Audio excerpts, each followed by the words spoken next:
Hello, my name is Teresa. I'm an illustrator and comic artist, and today I'm going to do a little demo to show you the process, the four-step process I go through when I draw characters for my comics and my illustrations in order to make them expressive. Okay, so the first thing I do is I think about what I'm trying to communicate with this character. Are they sad? Are they angry? Are they confused? Okay, so this is what I call the concept.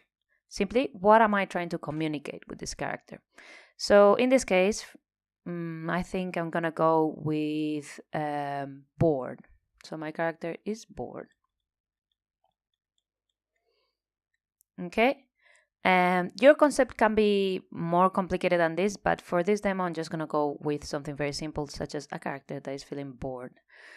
The line of action is the second step. So basically, what a line of action is a line that defines the main movement or the way in which a pose is held.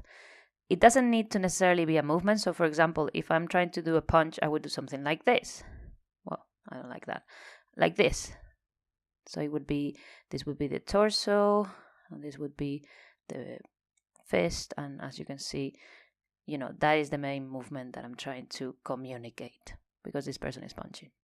If I'm trying to do something more static, we still get a line of action. So a line of action doesn't necessarily reflect emotion, and that's why I went with this emotion of being bored, because this character is not going to be moving. It's simply going to be slouching because it's bored. So I think the main idea in this drawing is going to be that this character is bored and leaning on the hand. So I think it's going to be something like this and this. Well, no, I don't like that. You know what? It's going to be like that. There, I think I can see it now. So basically what I'm trying to do is I'm trying to create a shape that tells me this person is bored. And I think I'm happy with that. Yeah. Of course, this is very abstract, and right now you're looking at these lines and thinking, what the heck? But I know what I'm doing because I know what I'm going for. I want this person to be slouching. The face would be here, and they would be leaning on this hand here. Okay, but that comes later. First, I want the motion. I'm not particularly happy with the hand, so I think the hand should be down. Yeah, like that. Okay, I'm happy with that. So I have my line of action. Check. And this is the main motion I want to reflect. Like there's this line and there's this line. So there's a slouching and there's the leaning on the hand. That's the two things I want to show. And that's why I have these two lines of action. Of course, if I'm trying to show something simpler, like a person standing straight, I would just go like that, and that would be my line of action, because that way I can do the head here, and I can do, the really straight person standing straight, you see? So that's a line of action. It's just a line that defines the way in which the main motion of the body is working. Okay, so I have my concept, bored person, hand holding the face, like leaning on the hand.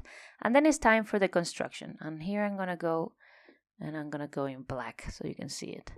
So what is construction? Construction is what some people call the underdrawing. It's when you start defining the main shapes of your drawing and thinking about the volumes of these shapes. I normally start with the torso because that helps me visualize the whole thing. So I know that this torso is going to be bent like this because I want this person to be slouching. So the torso would be something like this. Okay? And of course, you have to try and visualize what the whole volume is like, because this will help you when it comes to drawing and shading. Visualizing space in 3 dimensions helps. And this would be the side of the torso, and this would go here, the arm. So I think I'm going to make this character sit. So this character is going to be sitting here. Or maybe I should make them stand, because I already defined the line of action as going down. So yes, I'm going to make them stand.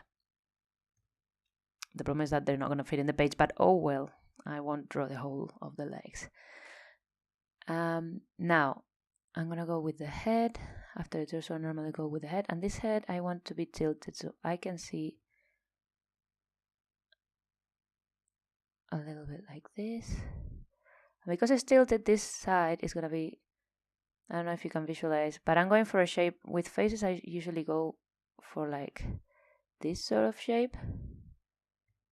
And then I move this shape in space because this is the way it works. So I've just moved that in space and it's like this. And this would be the bottom of the chin, okay?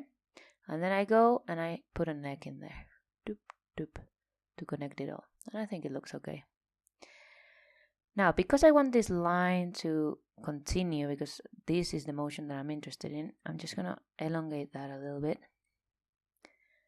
And one thing to remember about the legs is that when people stand, they don't stand like this.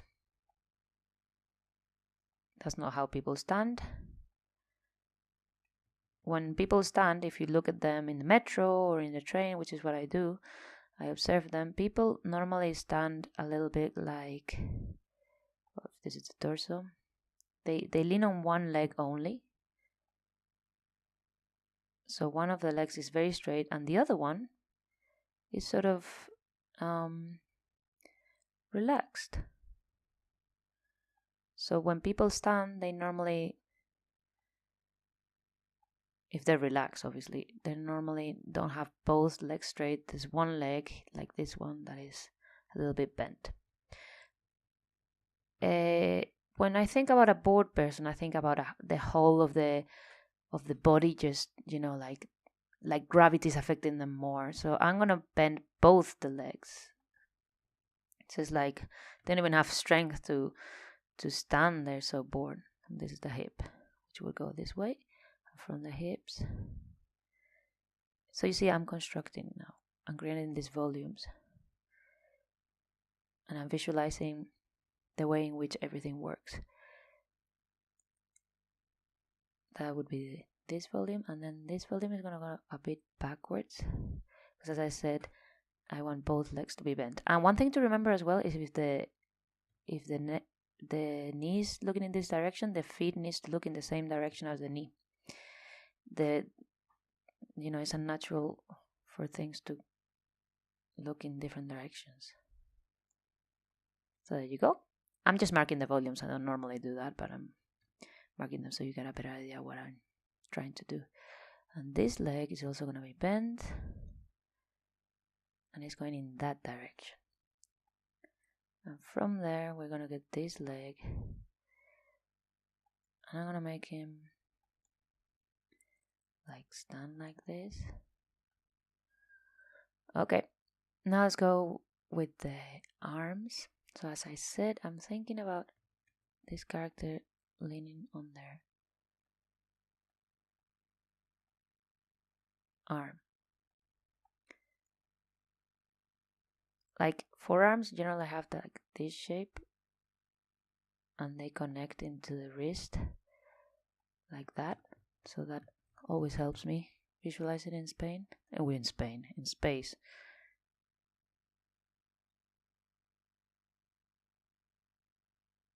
But this is too far away. This is impossible. See, when you do construction, you realize what's impossible and what's not. Because it's impossible that that arm is so long. So I'm going to draw this first,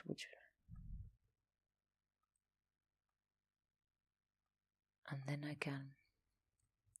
I know. This arm is going to go in this direction.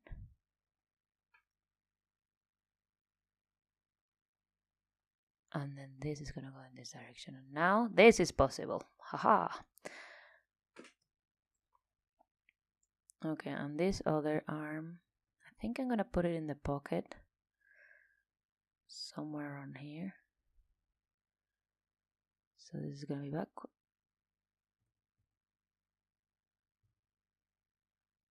Like that.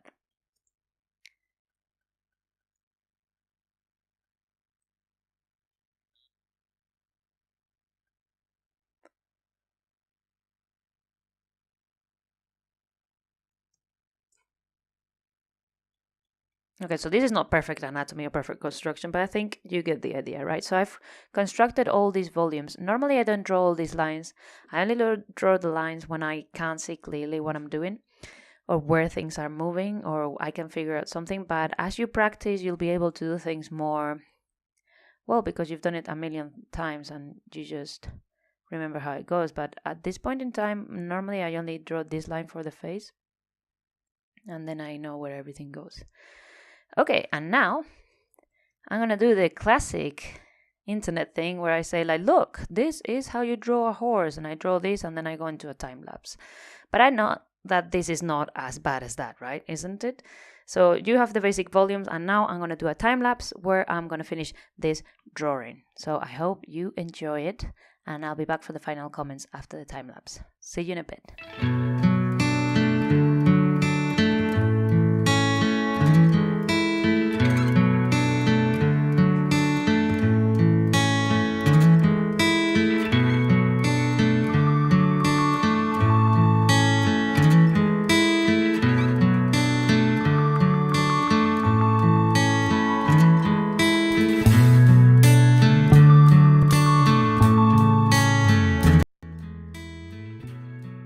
Okay, so this would be the basic sketch, and then of course I would have to do corrections because this is just the pencils, and I would have to do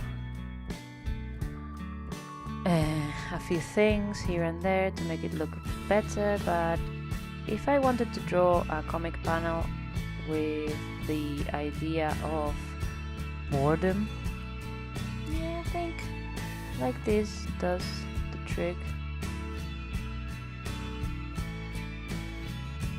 And that's it. That's my tutorial on how to do expressive poses and expressive characters. It's very simple. 3 steps. You first define your concept. What do I actually want this to look like? I want him to look bored. Then you decide on your line of action, which is, if you remember, I created these 2 lines that mark these 2 basic things that I wanted to show, which is like leaning on the hand and slouching. And I think I did it, so there you go. I did something weird with the legs, I don't know why, but there you go. Bored people do strange things. And after I did my line of action, I did my construction, which is here, which is all the volumes, the directions, which is a bit sloppy, but you know, good enough to get the idea. And finally I drew over it. I hope you enjoyed this little tutorial. If you have any questions, please ask down below in the comment section. I hope you enjoyed it, and I'll see you in the next video. Bye bye!